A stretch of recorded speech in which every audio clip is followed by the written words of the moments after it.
एक सीट जित्ती हरसिमरत ने, वो भी किवें पैसे वंड के जित्ती, किन्नियां दियां जमानतां एक दो नूं छड्ड के सब दियां जमानतां जब्त होईयां अकालियां दियां। उन्होंने भी लगा जिहड़े नाल सी हुण तक भागीदार सारे अली बाबा 40 चोर कि जी असीं अकाल तख्त नूं समर्पित हो गए, असीं गुनाह बख्शांदे हां। सुखबीर बादल ने भी बयान दे दिता कि जी मैं नाल दी नाल उन्हें कोर कमेटी बनाती, कोई कढ़ते कोई फलाना कर ले कि जी मैं तो निमाणे सिख वांगू जदों मैनूं सद्दणगे मैं पेश होवांगा, तो नाल दी नाल उन्हें अपना स्पष्टीकरण भी दे दिता।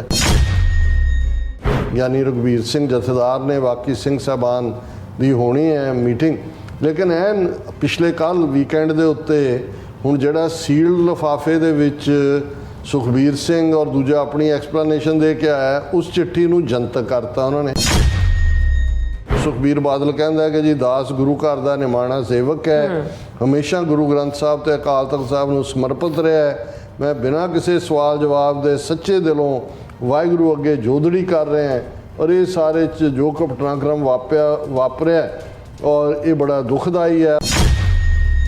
जे कोई ये कहे कि बादल दूजे ये आ जान रह जान कड़, इन्हां चों कुछ नहीं निकलना है, क्योंकि अल्टीमेटली जिस पासे वाल जिहड़ी एक स्पिन खालिस्तान दी है, उस चों आम लोग भी ये महसूस कर रहे हैं कि भाई ये धक्का हो रहा है।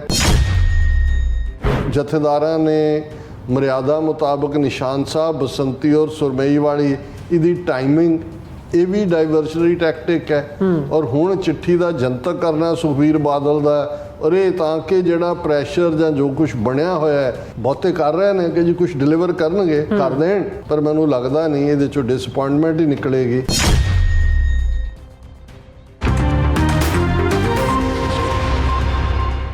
दर्शकों ब्रेक तो बाद तुहाडा सब दा भरपूर स्वागत है। सो व्यूअर्स गलबात करन जा रहे हैं कि 104 साल पुरानी पंथक पार्टी श्रोमणी अकाली दल दा संकट होर भी गहरा हुंदा जा रहा है।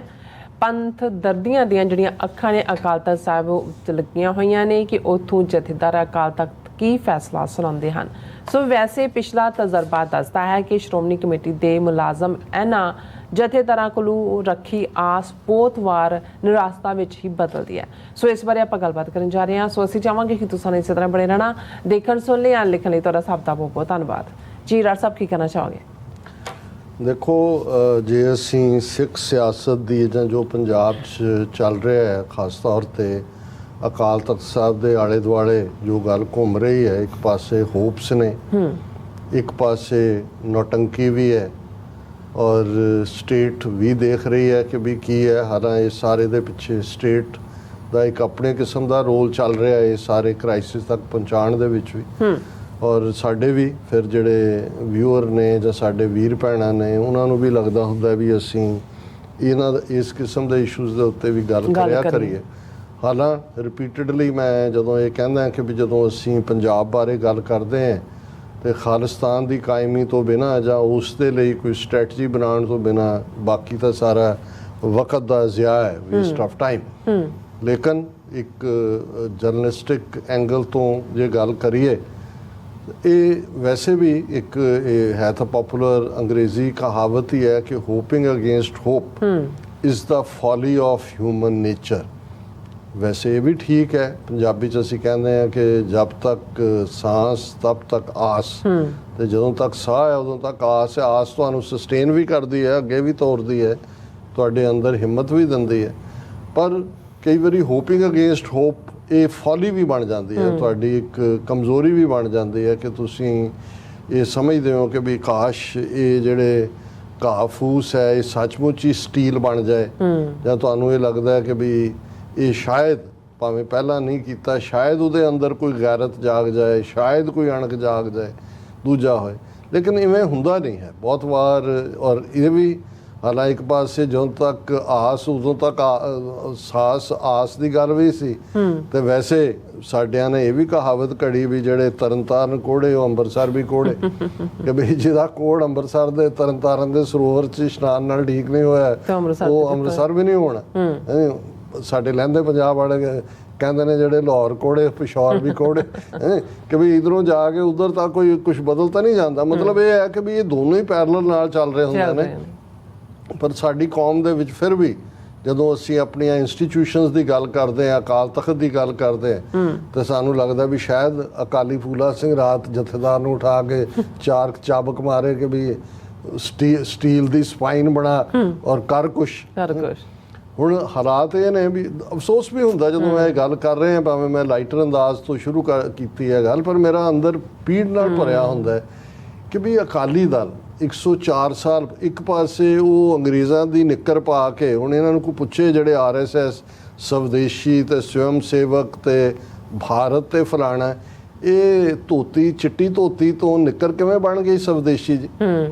ਹੁਣ ਉਹ ਕਿਉਂਕਿ ਬਰਾਊਨ ਸ਼ਰਟਸ ਐਂਡ ਉਹ ਬਰਾਊਨ ਪੈਂਟਸ, ਫਾਸ਼ਿਜ਼ਮ, ਮੁਸੋਲਿਨੀ ਔਰ ਨਾਜ਼ੀਆਂ ਦਾ ਤੁਸੀਂ ਦੇਖੋਗੇ, ਹਿਟਲਰ ਵਾਲਾ ਸਲੂਟ ਵੀ ਉਹਨਾਂ ਦਾ ਇਸ ਤਰ੍ਹਾਂ ਦਾ। ਨਹੀਂ ਤਾਂ ਇਹਨਾਂ ਨੂੰ ਕਿਸੇ ਨੇ ਨਹੀਂ ਕਦੇ ਪੁੱਛਿਆ ਵੀ ਤੁਹਾਡਾ ਪਹਿਰਾਵਾ ਜਿਹੜਾ ਨਾਲ ਤੁਸੀਂ ਸ਼ਾਖਾ ਲਾਉਂਦੇ ਹੋ, ਤੁਹਾਡੀ ਤਾਂ ਧੋਤੀ ਹੈ ਉਹ ਚਿੱਟੀ, ਤੁਸੀਂ ਉਹਦਾ ਕਖਾਈ ਅੰਦਾਜ਼ ਬੰਨ੍ਹਦੇ ਹੋ ਕਿ ਕਿਤੇ ਨਿੱਕਰ ਕਿੱਥੋਂ ਆ ਗਈ ਖਾਕੀ? ਕਿਉਂਕਿ ਹੈ ਹੀ ਸਰਵ ਕਰਨ ਲਈ ਅੰਗਰੇਜ਼ਾਂ ਨੇ ਖੜਾ ਕੀਤਾ ਸੀ ਇਹਨਾਂ ਨੂੰ। ਔਰ ਨੈਸ਼ਨਲਿਜ਼ਮ ਔਰ ਦੂਜੇ ਦਾ ਇੱਕ ਪਾਸੇ ਗਾਂਧੀ ਨੇ ਢੰਡੋਰਾ ਚੁੱਕਿਆ ਸੀ, ਉਹਨੂੰ ਵੀ ਉਹ ਬੈਕ ਕਰ ਰਹੇ ਸੀ ਇਧਰੋਂ। ਔਰ ਗੋਲਵਲਕਰ ਦੀਆਂ ਤੁਸੀਂ ਦੇਖੋ ਕਿ ਵੀ ਕੋਈ ਇੱਕ RSS ਦਾ ਬੰਦਾ ਜਿਹਨੇ ਜੇਲਾਂ ਕੱਟੀਆਂ ਹੋਣ ਅੰਗਰੇਜ਼ਾਂ ਦੀਆਂ ਜਾਂ ਅੰਗਰੇਜ਼ਾਂ ਦੇ ਖਿਲਾਫ, ਹਰ ਪੈਰ ਤੇ ਕੋਆਪਰੇਟ ਕੀਤਾ। ਹੁਣ ਇੱਕ ਪਾਸੇ ਇਹਨਾਂ ਟ੍ਰੀਟਰਸ ਦੀ ਹਿਸਟਰੀ ਜਿਹੜੇ ਬਿਲਕੁਲ ਪ੍ਰੋ ਬ੍ਰਿਟਿਸ਼ ਔਰ ਉੱਥੋਂ ਸ਼ੁਰੂਆਤ ਕਰਦੇ ਨੇ ਔਰ 1925 ਚ RSS ਹੋਣ ਚ ਆਉਂਦਾ ਹੈ। ਅੱਜ ਉਹ 1,400,000,000 ਲੋਕਾਂ ਦੀ ਕਿਸਮਤ ਦਾ ਫੈਸਲਾ ਕਰਨ ਵਾਲੇ ਬਣੇ ਹੋਏ ਨੇ। ਦੂਜੇ ਪਾਸੇ 1920 ਚ ਸ਼ੁਰੂ ਹੋਇਆ ਸ਼੍ਰੋਮਣੀ ਅਕਾਲੀ ਦਲ, ਜਿਹੜਾ ਸਿੱਧਾ ਜਾ ਕੇ ਹਿੱਕ ਚ ਵੱਜਾ, ਬ੍ਰਿਟਿਸ਼ ਦੇ ਨਾਲ ਟੱਕਰ ਲਈ। ਇਕੱਲੇ ਗੁਰਦੁਆਰੇ ਆਜ਼ਾਦ ਕਰਾਉਣ ਤੱਕ ਦੀ ਗੱਲ ਨਹੀਂ ਸੀ। ਜੇ ਅਸੀਂ ਇਹ ਦੇਖੀਏ, ਜੇ ਹੁਣ ਮੋਦੀ ਰਜੀਮ 2014 ਤੋਂ 2024 ਤੱਕ ਦੀ ਗੱਲ ਹੋਏਗੀ, ਤੇ ਇਹ ਹੋਏਗਾ ਵੀ ਜਿਹੜਾ ਕਿਸੇ ਅੱਗੇ ਨਾ ਝੁਕਣ ਦੀ ਗੱਲ ਕਰਦਾ ਸੀ, ਜਿਹਨੇ ਕਸ਼ਮੀਰ ਦਾ ਤੋੜ ਦਿੱਤਾ ਰੁਤਬਾ, 20 ਕਰੋੜ ਮੁਸਲਮਾਨਾਂ ਨੂੰ ਜਿਹੜਾ ਸਬਕ ਸਿਖਾਉਣ ਲਈ CA ਵਰਗੇ ਕਾਨੂੰਨ ਲਿਆਂਦਾ, ਕੋਈ ਸਿੱਖ ਖੜੇ, ਇਕੱਲੇ 3 ਖੇਤੀ ਕਾਨੂੰਨ ਵਾਪਸ ਹੋਣ ਦੀ ਗੱਲ ਨਹੀਂ ਹੈ, ਵੀ ਕਿਵੇਂ ਨੱਕ ਰਗੜਾਇਆ। ਔਰ ਇਹੀ ਸਾਡੀ ਇਬਾਰਤ ਫਿਰ ਸ਼ੁਰੂ ਹੋ ਜਾਂਦੀ ਹੈ, ਜਿਸ 'ਚੋਂ ਟਰਾਂਸਨੈਸ਼ਨਲ ਰਿਪਰੈਸ਼ਨ ਨਿਕਲਦਾ ਹੈ ਕਿ ਡਾਇਸਪੋਰਾ ਸਿੱਖਾਂ ਦੀ ਤਾਕਤ ਕੀ ਹੈ। ਹੁਣ ਇੱਕ ਪਾਸੇ ਉਹ ਸਾਡੀ ਪਾਵਰ ਜਿਹੜੀ ਇੱਕ ਕੰਸੋਲੀਡੇਟ ਹੋਣੀ ਚਾਹੀਦੀ ਸੀ, ਉਹਨੂੰ ਖਿਲਾਰਿਆ ਉਹਨਾਂ ਨੇ। ਕਿਸਾਨ ਜਥੇਬੰਦੀਆਂ, ਕਾਮਰੇਡ ਇੱਧਰ ਉੱਧਰ ਇਲੈਕਸ਼ਨਾਂ 'ਚ ਵਾੜਤਾ, ਉਧਰ ਮੋਦੀ ਦੇ ਨਾਲ ਗੁਫ਼ਤਗੂ ਕਰ ਰਿਹਾ, ਉਹਦੇ ਨਾਲ ਕੇਜਰੀਵਾਲ ਨਾਲ ਰਾਜੇਵਾਲ ਕਰ ਰਿਹਾ, ਮੁੜ ਕੇ ਜ਼ਮਾਨਤ ਜ਼ਬਤ ਹੋਣ ਤੱਕ ਗਏ ਤੇ 92 ਸੀਟਾਂ ਦੇ ਕੇ ਗਾਂਧੀ ਟੋਪੀ ਵਾਲੇ ਕੇਜਰੀਵਾਲ ਨੂੰ ਏਜੰਸੀਆਂ ਨੇ ਉਹਨਾਂ ਦੇ ਹਵਾਲੇ ਕਰਤਾ।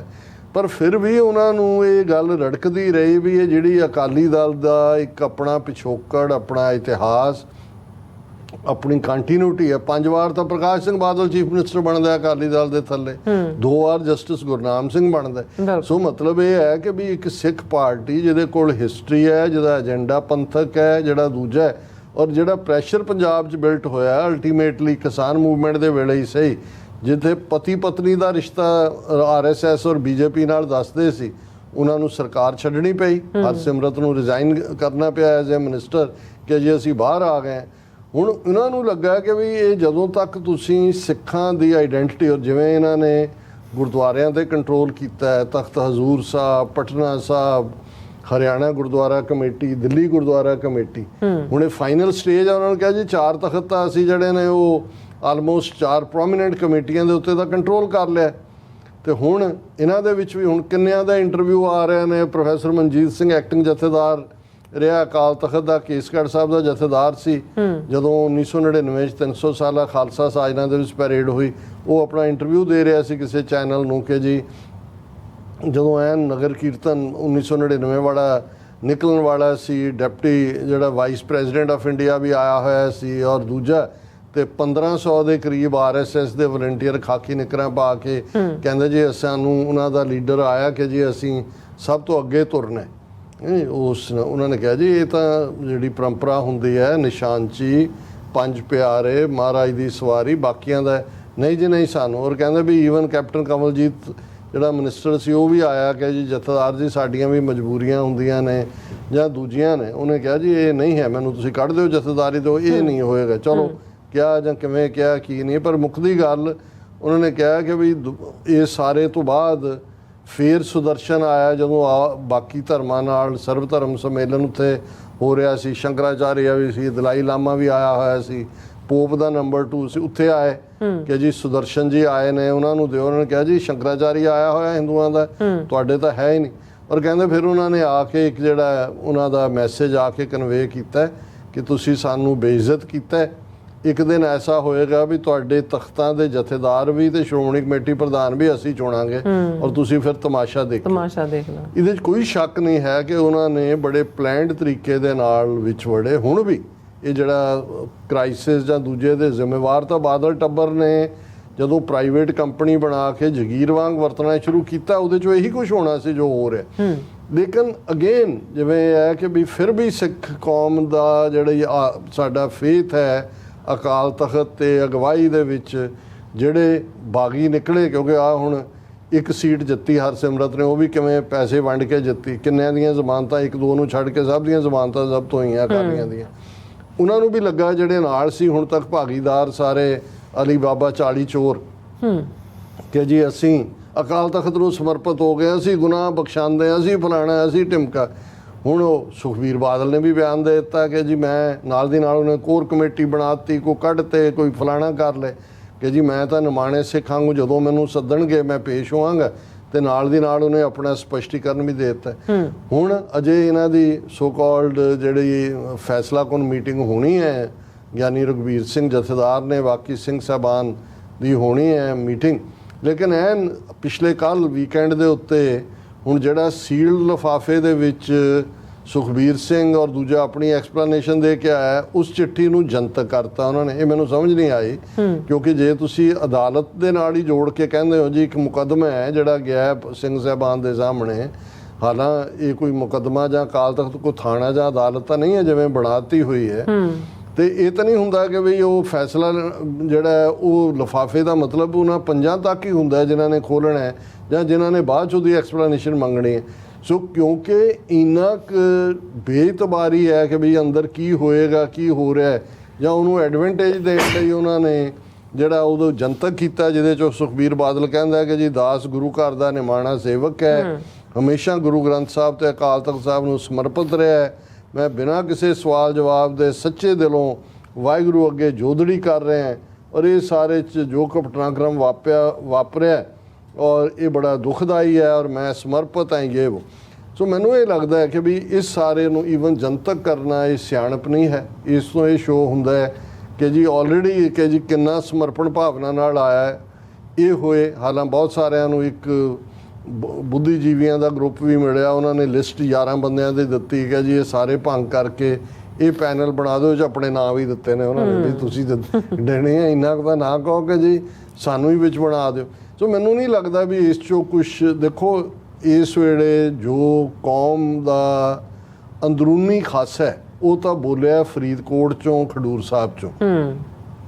ਇਹ ਵੱਖਰੀ ਕਹਾਣੀ ਹੈ ਵੀ ਉਹ ਅੰਮ੍ਰਿਤਪਾਲ ਸਿੰਘ ਜਾਂ ਉਹਨਾਂ ਦੇ ਸਾਥੀ ਜਦੋਂ ਉਹਨਾਂ ਕੋਲ ਮੌਕਾ ਆਇਆ ਉਹ ਕੀ ਡਿਲੀਵਰ ਕਰ ਪਾਉਣਗੇ, ਕੀ ਨਹੀਂ ਕਰ ਪਾਉਣਗੇ। ਪਰ ਇਸ ਤਰੀਕ ਦੇ ਚੱਲਦਿਆਂ ਜੇ ਕੋਈ ਇਹ ਕਹੇ ਕਿ ਬਾਦਲ ਦੂਜੇ ਇਹ ਆ ਜਾਣ, ਰਹਿ ਜਾਣ, ਕੱਢ, ਇਹਨਾਂ 'ਚੋਂ ਕੁਛ ਨਹੀਂ ਨਿਕਲਣਾ ਹੈ। ਕਿਉਂਕਿ ਅਲਟੀਮੇਟਲੀ ਜਿਸ ਪਾਸੇ ਵੱਲ ਜਿਹੜੀ ਇੱਕ ਸਪਿਨ ਖਾਲਿਸਤਾਨ ਦੀ ਹੈ, ਉਸ 'ਚੋਂ ਆਮ ਲੋਕ ਵੀ ਇਹ ਮਹਿਸੂਸ ਕਰ ਰਹੇ ਨੇ ਕਿ ਭਾਈ ਇਹ ਧੱਕਾ ਹੋ ਰਿਹਾ ਔਰ ਅਲਟੀਮੇਟਲੀ ਕੌਮ ਦੇ ਕੋਲ ਆਪਣੇ ਰਾਜ ਭਾਗ ਤੋਂ ਬਿਨਾਂ ਕੋਈ ਚੋਇਸ ਨਹੀਂ ਹੈ। ਇਹੀ ਕਾਰਨ ਹੈ, ਅਸੀਂ ਜ਼ਿਕਰ ਕਰਾਂਗੇ ਇਹਦਾ ਵੇਰਵੇ ਨਾਲ, ਕਿ ਇੱਕਦਮ ਇਸ ਕਿਸਮ ਦੇ ਸੂਡੋ ਸਕਾਲਰ ਫੀਲਡ 'ਚ ਆ ਗਏ ਨੇ ਜਿਨ੍ਹਾਂ ਨੂੰ ਯੂਟਿਊਬਰ ਔਰ ਦੂਜੇ ਇੰਟਰਵਿਊ ਕਰ ਰਹੇ ਨੇ, ਜਿਹੜੇ ਕਹਿੰਦੇ ਨੇ ਜੀ ਸਿੱਖ ਬਹੁਤ ਵੱਡੀ ਮਹਾਨ ਕੌਮ ਹੈ ਔਰ ਅਸੀਂ ਸਾਰੇ ਹੀ ਭਾਰਤ ਨੂੰ ਖਾਲਿਸਤਾਨ ਬਣਾਉਣਾ ਹੈ, ਅਸੀਂ ਦਲਿਤ ਵਰਗ ਨੂੰ ਵੀ ਨਾਲ ਲੈਣਾ ਹੈ, ਅਸੀਂ ਫਲਾਣੇ ਨੂੰ ਵੀ ਕਰਨਾ ਹੈ। ਉਹ ਇੱਕ ਵੱਖਰਾ ਵਿਸ਼ਾ ਹੈ, ਪਰ ਇਹ ਵੀ ਇੱਕ ਪਾਸੇ ਡਿਵੀਏਸ਼ਨ ਟੈਕਟਿਕ ਹੈ। ਦੂਸਰੇ ਪਾਸੇ ਇਹ ਜਿਹੜਾ ਜਥੇਦਾਰਾਂ ਨੇ ਮਰਿਆਦਾ ਮੁਤਾਬਕ ਨਿਸ਼ਾਨ ਸਾਹਿਬ, ਬਸੰਤੀ ਔਰ ਸੁਰਮਈ ਵਾਲੀ ਇਹਦੀ ਟਾਈਮਿੰਗ, ਇਹ ਵੀ ਡਾਈਵਰਸ਼ਨਰੀ ਟੈਕਟਿਕ ਹੈ।